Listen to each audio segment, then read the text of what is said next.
so guys চাওক আপোনালোকে ভিডিঅ'টো এনেকুৱাকৈ খাই আছে হাঁহবিলাকে আৰু হাতত দিলেও খাই এনেকুৱাকৈ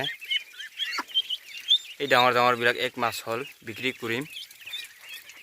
কোনোবা যদি ল'ব বিচাৰে তেতিয়াহ'লে যোগাযোগ কৰক 700 টকা জোৰা হ'লে দি দিম এইটো এটা ডাঙৰ আৰু এনেকুৱাকৈ ডাঙৰ বাল্টিত আহাৰটো বনাইছোঁ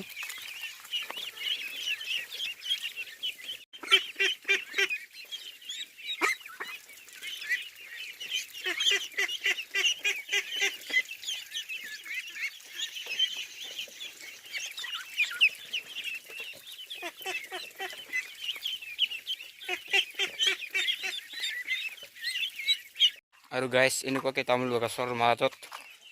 তামোল বাগানৰ মাজত এনেকুৱাকৈ হাঁহ ফাৰ্ম কৰিলোঁ চাওক এইবিলাক এইটো পাকাৰ পুখুৰী সৰুকৈ বনাই দিছোঁ খাই বৈ গোটেইখিনি এনেকুৱা আছে